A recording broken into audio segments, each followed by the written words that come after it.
Welcome back to the War of the Visions Draft League, everybody. My name is Kason, and I will be your host. This is Season 3, Week 1 of the Leonis Division. If you guys haven't already watched the Rundle Division, I highly encourage you to go watch that first. There are a couple of things at the beginning of the video that I go over that I'm not going to go over in this video. I'm pretty much going to try and just jump right into the matches. So these are all the teams in the Leonis Division. We've got 4 different divisions, 10 teams in each, and these are the 10 in this one. So in this video, there will be 5 best of 3s that I'm really excited to get into with you guys. And without further ado, let's jump into the first one. All right, guys, the first series of this video, and we've got Highwind, coach of Tears for Spears, versus J Black of Chronic Fatigue. Should be a really interesting series. A couple of brand new players to our league here. And it looks like we've got Slime, Muraga, and Dark Fina versus Perrine, Sosha, and Snow. So a couple of strike units with Sosha backing them up at 30 cost this season. Motherly Punishment comes out immediately onto the Muraga, but it does almost no damage. It looks like Muraga probably got a healthy amount of strike resist. And one thing in his kit is that he starts the fight with a 3-hit physical barrier. So that barrier is now gone, but it did a very nice job soaking that damage. Taunting Blade comes out from Muraga, so with his helmet, he has a ridiculous amount of hate to start this fight. Sorcery Strike comes out for 6,700 damage onto J Black Perrine. This is a great start for Highwind, I will say. Zap comes out. Slime with the offensive pressure kills Perrine right out of the gate.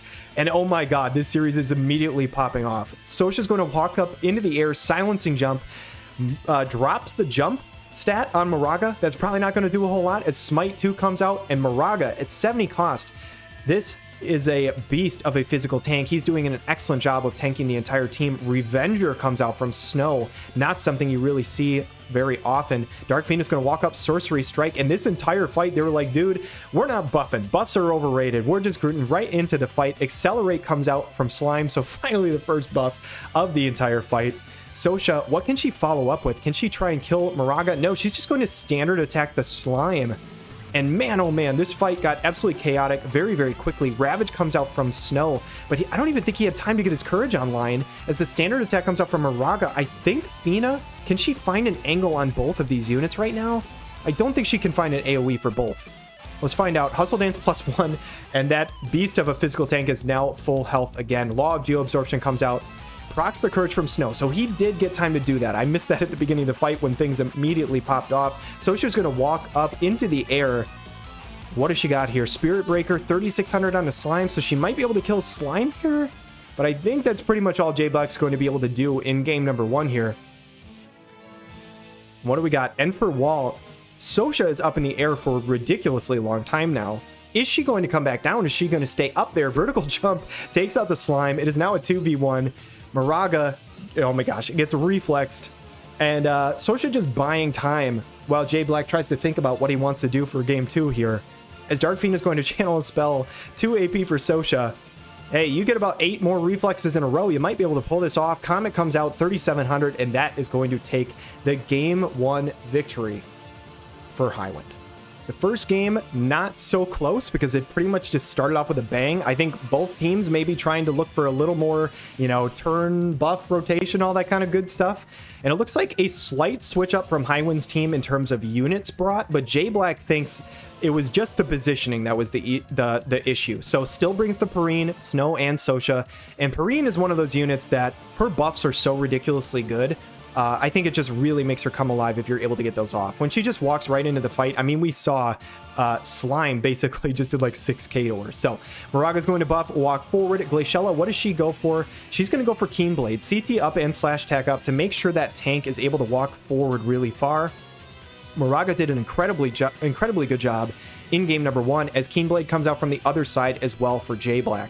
So very similar turn rotations here as Shadow Dance comes out, giving herself some AP restore as well as a shield. And Snow, is he able to get also his heal back? Yes, he is. Area attack resist up, also heal back at 20%. So he's going to be much harder to deal with this time. And I'm curious if there's any sort of healing power down coming up from Highwind's team. I think Muraga might have a method of doing that, but I'm not entirely sure right out of the gate. Sosha's going to jump up into the air here. Victoria's going to go next. She's going to go Dragon's Kin, get Protect online. That could be pretty nice since it is all physical damage on J Black's side. And what is Perrine? What is she going to do? She's going to sit there and have a little chit chat with Snow, and she's going to finally walk forward. Vortex Kick, 2100, drops the healing power onto the Muraga, but there's really not healing on the other side, and this Muraga is just doing an incredible job at tanking. I'm honestly very, very impressed. He drops pretty much like nothing to magic, but he does a very good job against physical as the reflex comes out from Sosha, saving her some chip damage. Glaciella, can she find an AoE here? No, she goes for Suiton. That is the typeless water attack. And what is Perrine going to follow up with here? She's got 94 AP, so she is rare and ready to go. Vortex Kick, that is a lot of damage. 6666, I believe, onto Glaciella. That has to be some sort of demonic or unlucky number, something like that. Maybe J Black made a deal with the devil to try and win this game too. Victoria's going to find an AoE into the middle of the party. And Sosha with 37 AP, what does she go for? She jumps up into the air again. Last time she lasted about 6 years up into the air. She looks like she's going to come down a little sooner this time. Spirit Breaker 1500 onto the Muraga. And she goes jamming dive, takes out the Glaciella. This is looking like probably a victory for J Black, as enough of this comes out from J Black. The reaction for Perrine gets Muraga down to his courage. And this is a very impressive turnaround for J Black here. Unless Victoria can land a charm, I think this is probably over. I think that is probably the only win condition for Highwind here, as Drain Zone comes out. I say that, though, and I think they're stacked in a way that she can find an AoE. Frost Reaver comes out. That would be a double kill if not for the courage, and unfortunately, that massive heal back for Snow is going to be a big deal here. As Snow is going to go next, looks like we're just getting a little bit of lag in game here. Okay, here we go. Snow is going to go next. And Demon Purger finally comes out. 7,500 damage. Heals himself up. Even more health. 2,500. Perrine's going to go next and probably finish off this fight here. It should be a 1-1 heading into a game 3. And just like the last division, we are starting off with a banger. A 3-game series. You'll love to see it. And let's see who takes in game 3. All right, guys, final game of this series. And it looks like Highwind is returning to his game 1 composition. But J Black, calling this switch, goes into an evasion team. And this is going to be interesting because Dark Fina does not have any guaranteed hits in her kit. So my question is she building evasion, as this is Elena, Shadowlynx, and Summer Killfae. Summer Killfae obviously not known as an evasion unit, but she might be running some evasion cards, and it looks like in some evasion buffs with this composition. Muraga also no guaranteed hits in his kit. So he's going to pop Courage. He's going to walk forward. And this is going to be really interesting. I think it's just going to be pretty much an accuracy test. If Dark Fina has a lot of accuracy, she could do an insane amount of damage to a couple of these units. So we'll have to find out. Accelerate comes out from the slime. Starlight Elena, she is already hasted up. And she's going to go, I've tempered my resolve. So she has Courage online and she's hasted. And that is a very scary Starlight Elena. She is an old unit now by this time, but honestly, she's terrifying. And wow, Dark Haze from Shadowlynx, honestly, some really good synergy with the Starlight Elena. If you're able to, wow, Frostbite and Blind, I mean, Muraga is basically going to be completely useless this entire fight. Crystal Shine Bright, some really nice slash chain coming on from this team here. Dark Fina, what can you go for? I don't know what kind of damage she can reach here, unless she's trying to heal Muraga, but I don't think so. I think her heals are instant heals, so I don't think that's happening. Hustle Dance +1 comes out from Slime, heals out the Muraga. Oh my goodness, Dystopia misses. Guys, I hate to be a spoiler here, but I think this is probably J Black's fight to lose. If Dark Fina is missing right now, I think the odds of him winning this fight are probably pretty slim. A nice little slash chain started by Starlight Elena. Shadowlynx and Summer Killfae are both going to be able to take advantage of this. 29 AP on Lynx. And she actually goes for Night Veil on the back line. So she blinds Dark Fina, so she already wasn't able to hit. Now she's certainly not going to be able to hit. And honestly, Shadowlynx kind of popping off in this fight here. Courage Remove will come out from Summer Killfae. And as close as these first 2 games were, this one is not looking so close. Sorcery Strike is going to miss even the Summer Killfae. And this is pretty much all she wrote, guys. Hustle Dance +1 is probably going to try and just keep her alive. I mean, like, unless he heals until the blind is completely gone and then you somehow do damage after the fact, you would have to last so long for that to be able to happen, though. And she still has enough AP for Hien, so she soaks that damage pretty well. Like, this Dark Fiend, it looks like she's built pretty good. She just doesn't have the accuracy, unfortunately. Counter Cure comes out, though. Hold on a second. Can she buy enough time? I said this was over. Sorcery Strike hits Summer Killfay even while she's blinded at one-shots. If she is able to last long enough for the blind to go away and she kills Starlight Elena, this may not be over. Shadow Lynx is basically out of AP. She only has one, so she's going to standard attack. That doesn't do much. If she catches another counter cure or something, like, she's not accurate enough to hit right now because she's blinded, but I think she might have a chance once it comes off. And the blind is now gone. She's lasted long enough. Crystal Shine Bright comes out. She's still alive. Reaction block rate, nope. No heal. You imagine this is probably her first life. I think she has a re-raise online. No, she doesn't. She does not have re-raise. She never actually used it. So that is a game 3 victory for J Black. So very well played. An amazing call from him for game 3. Congratulations to him, and GG's to both of these new players. 4 more series to get into. Let's jump into number 2. All right, guys, series number 2, we're going to kick off with a Season 1 veteran versus a Season 2 veteran. We've got Sand Rooster versus King Delita. King Delita, coach of Arc Knights, and Sand Rooster, coach of Unicorn Gunfight. I had to think for a second. I knew it was something really memey, but I absolutely love it. Jaden's going to walk in, go get the agility up for both him and Mariol. And this is a very scary composition coming out from Sand Rooster. Some very strong light magic damage here with a very strong magic tank. And as we see, it is only magic damage coming out from King Delita. And King Delita versus Delita, this almost feels like a flex by Sand Roosters to say, hey, I'm going to kill you with your namesake. Is that true, or is this just something that he thought was strong here? Let's find out. King Delita, I will say his team looks much stronger than it was in Season 2. He did an excellent job drafting as Heart of Flutter comes out, move and jump up from Dario. So what does Dario have here as a tank? This is the limit break coming out from Delita. He's already hasted up. What kind of damage can he do?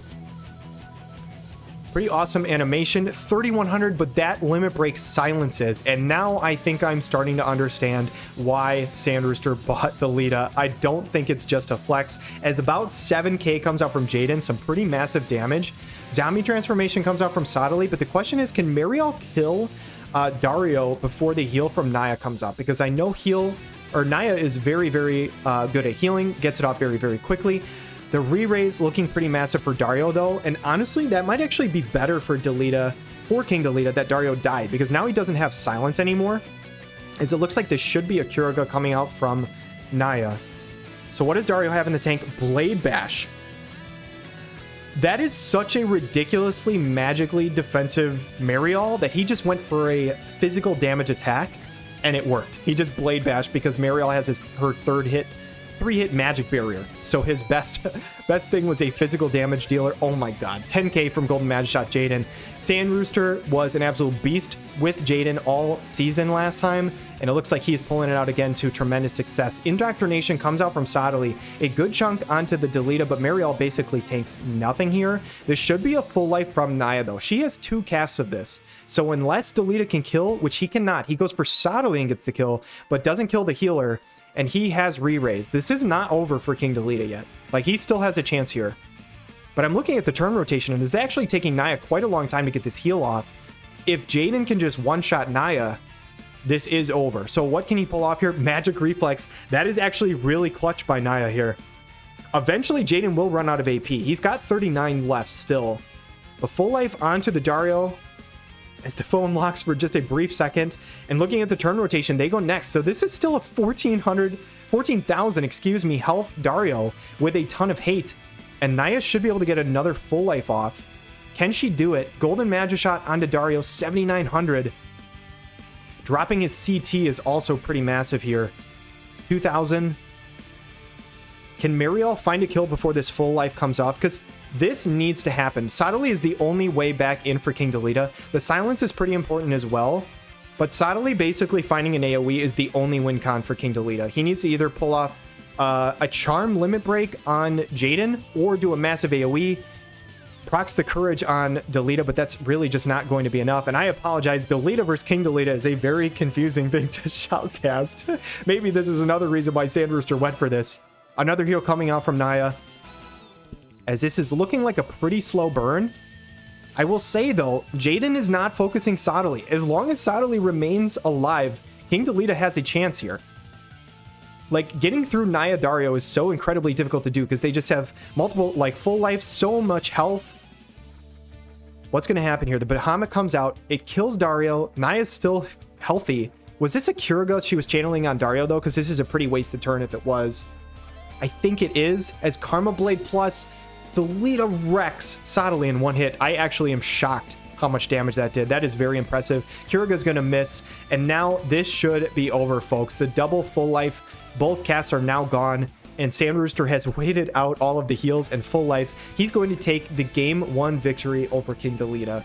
What does King Delita respond with in game number 2? All right, guys, game number 2 of Arknights versus Unicorn Gunfight. Can Arknights bring it to a game 3, or does Unicorn Gunfight close it out? We'll have to find out here. So Jaden, Mariel, Delita, the exact same team comp coming out from Sandrooster, and now it looks like the switch from King Delita is swapping out Sadali for Little Lila Bold. I do think this is a very smart decision.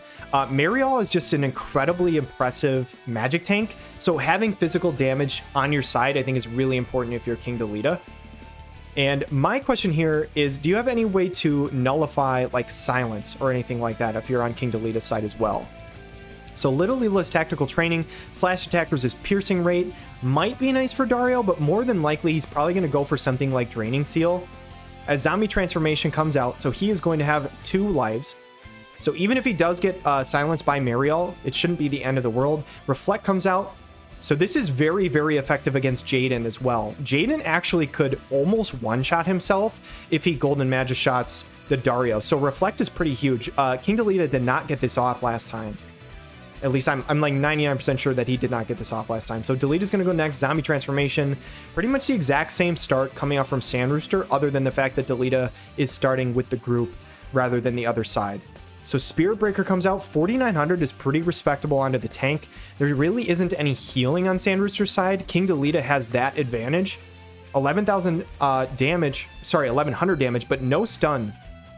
So this should be a Kiriga. Jamming Thrust comes out. 7,800 onto himself. That is brutal for Sandrooster. Can King Delita clean this up now that Jaden is very, very low health? And Mariel just does a terribly poor position. She literally attacks and walks back and says, "Hey, Jaden, you okay? Let me just stand right next to you for an AoE." Dario does not go next. Little Lila goes next. Can she find an AoE on the Jaden? If she does, this is probably over. She does Delightful Destruction. That is a ton of damage. And now Mariel is down to half health. And this is looking very, very good for King Delita here. Blade Bash comes out, does not land the stun on Mariel. Naya going to go for a massive heal here, as I think Dario still has re-raise, but she just got in the way. She might be in AoE range. Oh my god. Mariel just one-shot Naya. I thought this was over. Like, I thought King Delita like 100% wins this. This is actually kind of close now. Dario drops. It is now a 2v1 in Sandrooster's favor. Oh my god, Mariel just popped off. No way. It's still Little Lila Bold. Pretty Paralyzer comes out, and she is in a 1v1 versus Delita. I think I still give her the advantage.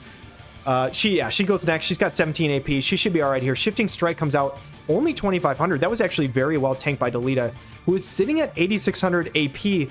Fire Attack Resist down. Does she have her Courage online? I don't remember if she used that. And I think he actually... Does he have Courage removal or he has Re-Raise removal? He has one of the two. I don't remember. 578 damage.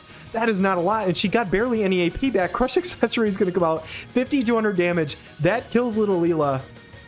What just happened? I thought this was King Delita's win, like, for sure. And somehow Sandrooster pulls this off. Mariel one-shotting Naya. That is unbelievable. I did not expect that. Especially with Naya being 140, probably max reincarnation. I would have thought she had enough health to tank that. But Mariel comes out with a ton of damage. And congratulations to Sandrooster. GG's to King Delita. We've got a few more series for you guys. Let's get into the next one. All right, guys, next on deck, we've got Machen X and the Shoe Metal Alchemist versus Johnny B and the Disposable Heroes.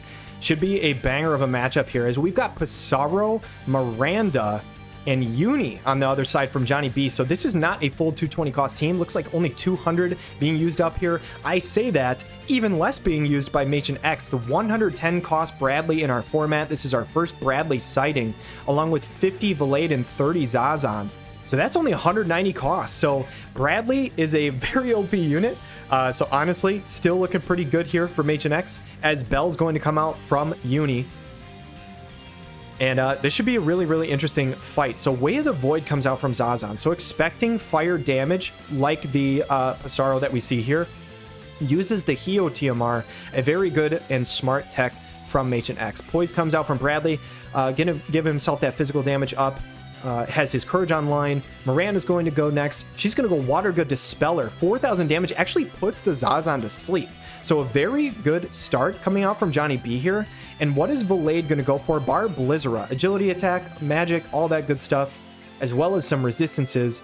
Uni, I am shocked, is out of range right now. Does he have Arrowfall turned off? Because Uni has like the most range of pretty much anybody in the entire game. Calculated Rend hits both from there. My goodness, Bradley is disgusting. One-shots the Miranda, procs her Courage, gets her heal back up, and Pissarro is knocked to Courage as well. Dispelling Thrust, a good chunk of damage. What is Valade going to go for here? Does he go for a heal? And does he get it off in time? Because Pissarro and Uni go next. But he's got a ridiculously good cast times with his new 140. So, of course, he's going to get that Kurga off, or Kurata, excuse me. Grease Lightning comes out from Pissarro, though. How much damage is this going to do onto Bradley? 4,800, removes buffs. So it'll remove, I believe, that physical damage buff that he has. Arrowfall does come out, so Uni was actually just out of range. That was actually a little surprising to me. Bradley's probably just going to use the exact same ability he did last time. Yeah, Calculated Rend, massive AoE. And we said going into this season that Bradley was probably going to be the biggest problem of any unit in our league. He is 110 cost, not 100. We have 3 units at 110. But he is showing very, very much why he is that price. As Calculated Rend cleans up Uni, Bradley goes with the perfect 3-0 triple kill. And King Bradley in his first sighting is looking as oppressive as advertised. Let's jump into game 2. All right, guys, second game of this series. It looks like we've got Johnny B with the switch up. So Halloween Little Leela, Miranda, and Uni. And H&X is running the exact same team that he ran in the first one. So is this adjustment enough from Johnny B? It looks like Little Leela Halloween, big wind magic damage dealer, goes for the AoE immediately. 6,800 onto Bradley is a very good start for Johnny B. So this looks like a pretty smart adjustment by him. So one of the things, I mean, one of the only real true counters to Bradley is wind damage and being able to nuke him before he gets in your face. So that is a very smart adjustment from Johnny here. What is Valade going for? He's taking a very long time to think about it, and he's not going to get a lot of his buffs off. He actually goes for Cura, which is probably not what H&X wants. I say that, and now literally Halloween is charmed. So unless that charm gets broken, that is going to be absolutely brutal for Johnny. He needs this charm to get broken by Bradley here. Is he in range to get damage off? Yes, he is. Can he one-shot the Little Leela Halloween? This is an elemental disadvantage, but that is not looking like a ton of damage. I'm actually impressed with how well she tanked that up. Bradley is known for basically being able to punish anybody he wants. Huge Aeroga comes out, drops the Bradley, and wow. Marvelous adjustment coming up from Johnny B after the first game. Was pretty much a massacre. He did very, very well in this game number 2. Valade is all by himself now, but oh no.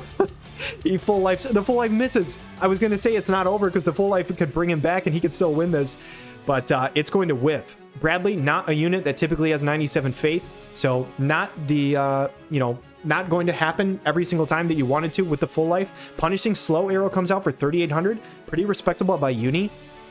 And as one-sided as game number 1 was, it looks like this game is just as one-sided in the opposite fashion. So Johnny B coming out and getting his first game win of the WDL. He's a brand new player going up against Machen, who is a very experienced veteran and one of the best players in our entire league.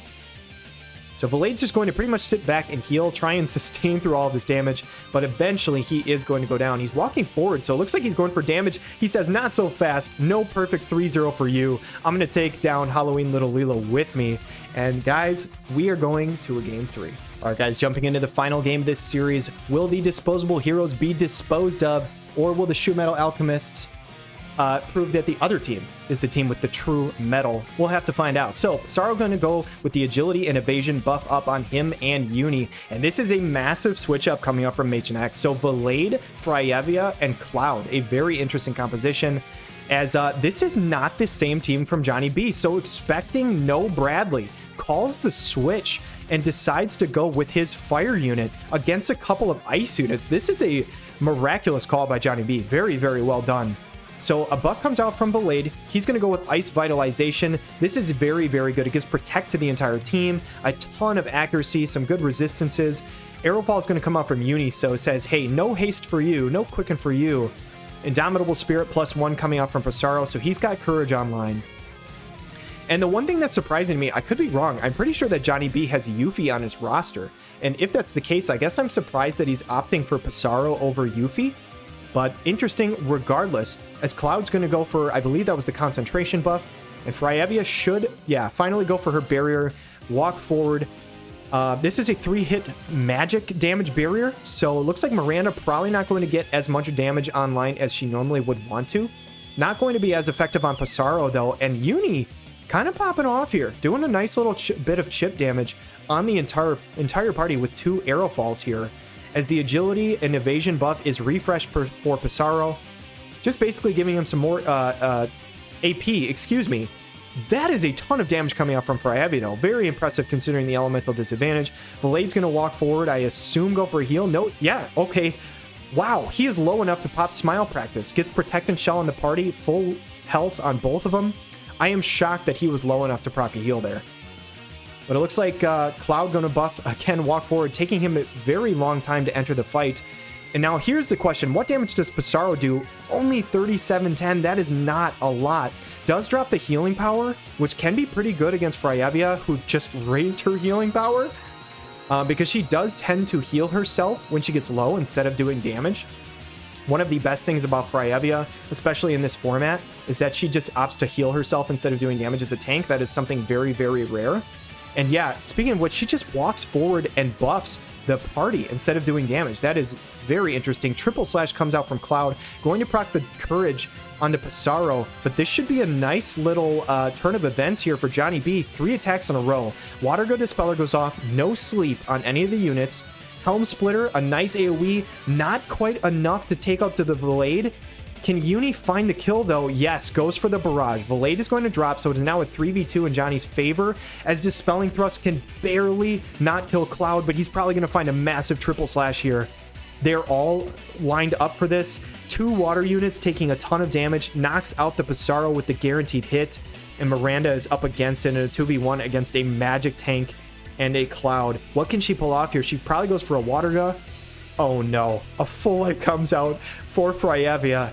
I think it's a wrap, guys. Honestly, I thought it was pretty far-fetched to say that Miranda could win this anyway, but now it is truly over as everybody is basically getting healed to full here. Just a ton of sustain coming out from Machen's team, and the reflex to boot puts Fryevia to sleep, but I don't think it's going to matter. This should be a ton of damage coming out from Cloud. Infinity's Edge, not a skill you almost ever see coming out from Cloud, lands the stun. Miranda's not going to be able to take her turn. Fryevia is asleep. Valade's just going to be chilling in the background. And I think Cloud should be able to clean up this fight after a couple of buffs go off. Fryevia going to bypass her turn. Cloud should be able to walk up and just slap her in the face with this sword. And Machen X, a very, very good player in our league, manages to pick up the Game 3 victory over Johnny B.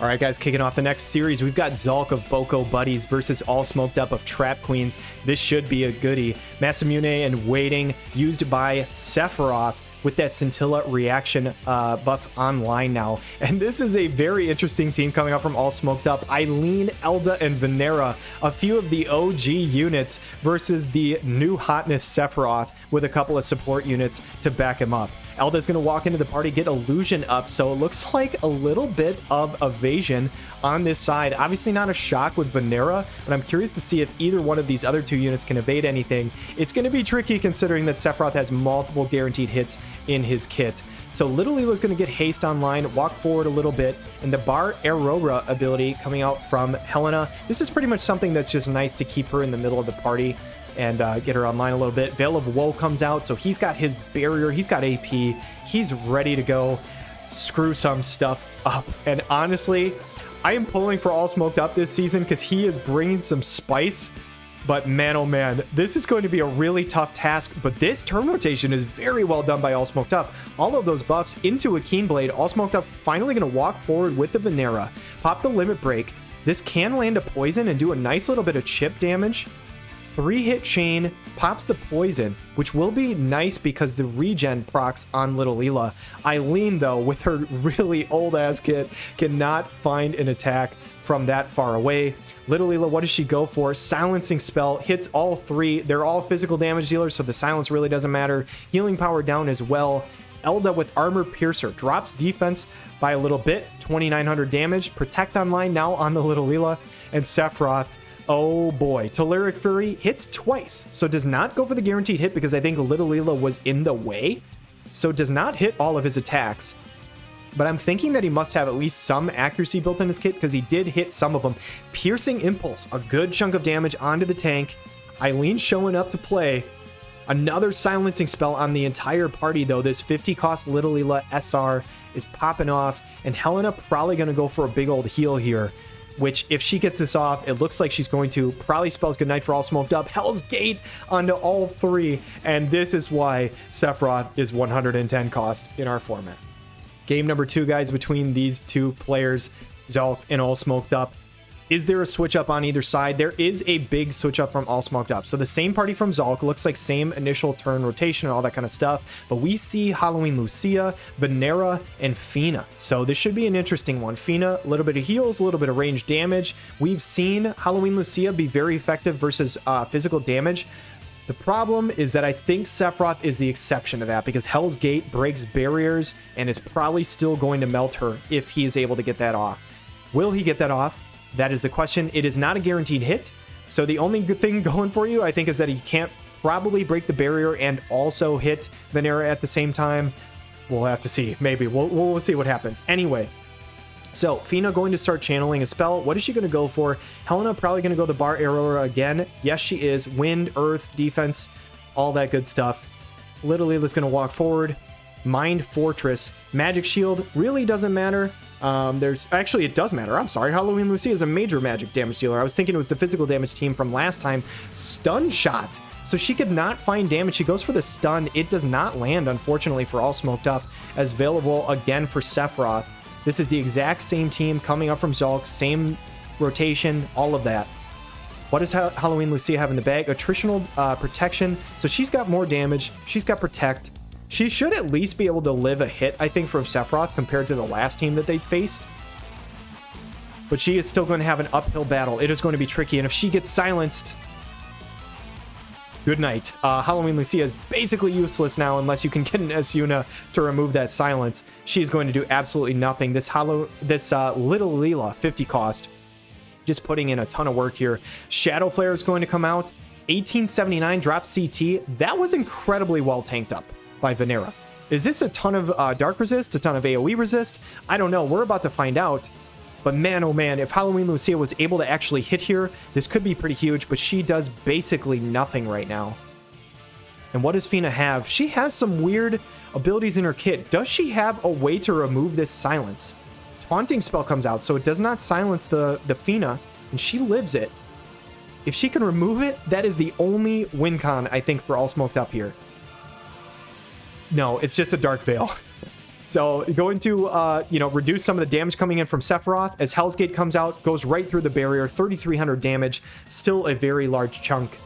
And Venera is going to have to absolutely pop off to give even a remote chance for All Smoked Up here. Split Shot is able to hit all 3 units. A little bit of chip, but it's just not going to be enough. Dark Blade's going to take out Halloween Lucia. This is now a 3v1. And Zulk, who I believe was voted first place in the division, first or second place in the Leonis division by his counterparts, looking like a very, very strong and impressive team. And I will say, All Smoked Up, bringing the spice. You love to see some of the units he brings. I hope he gets some wins with them. GG's to both players. Let's move into the next series.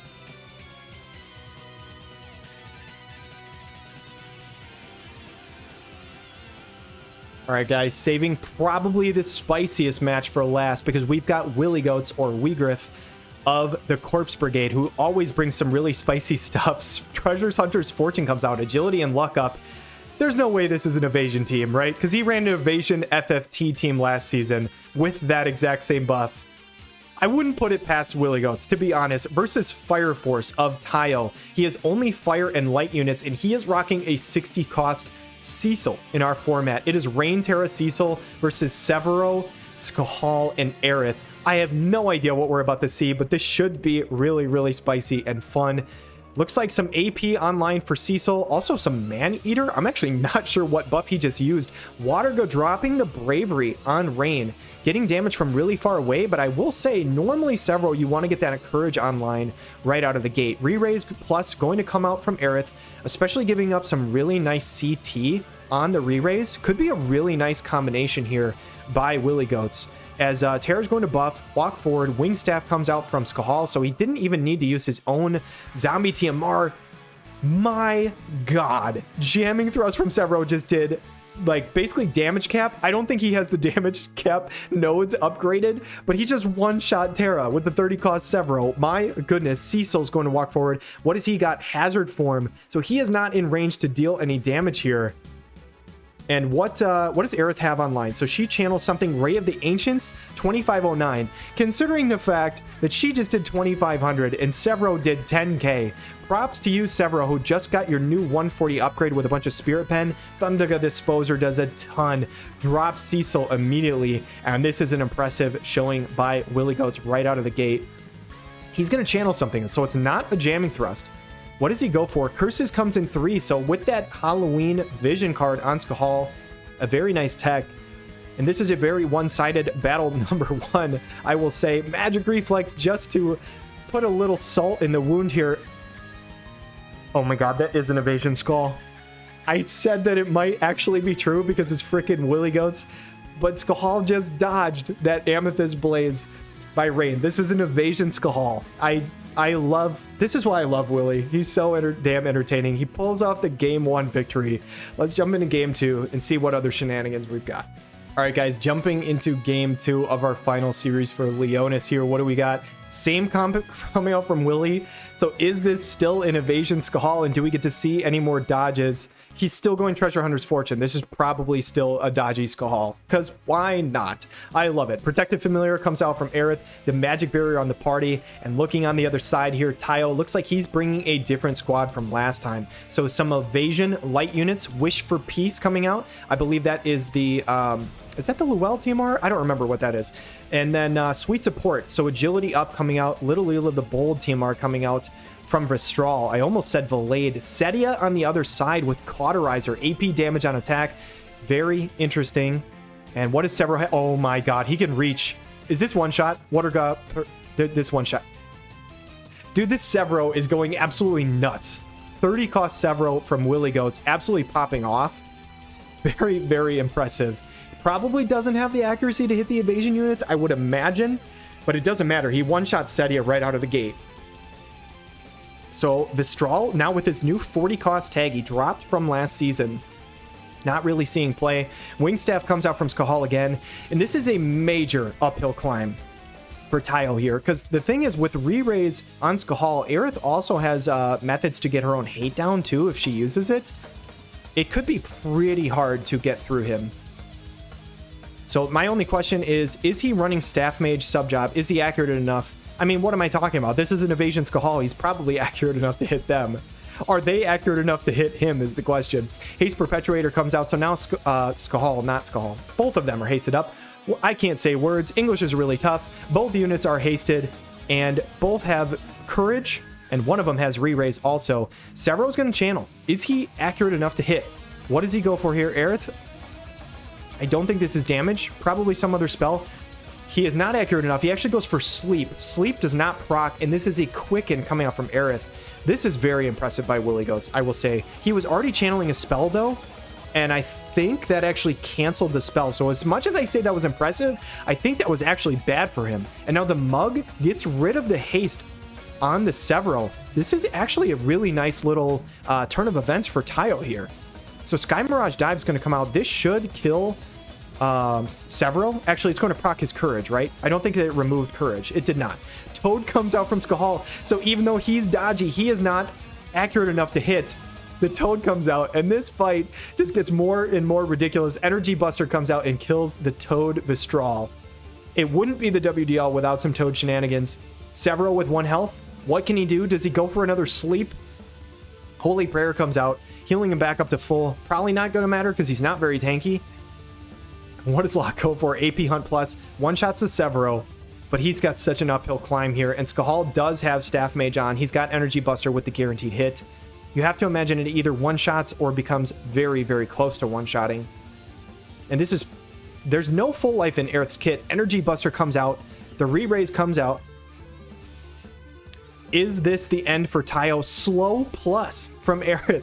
Again, does not land. But this fight is so wild with all of the status shenanigans. AP Hunt Plus.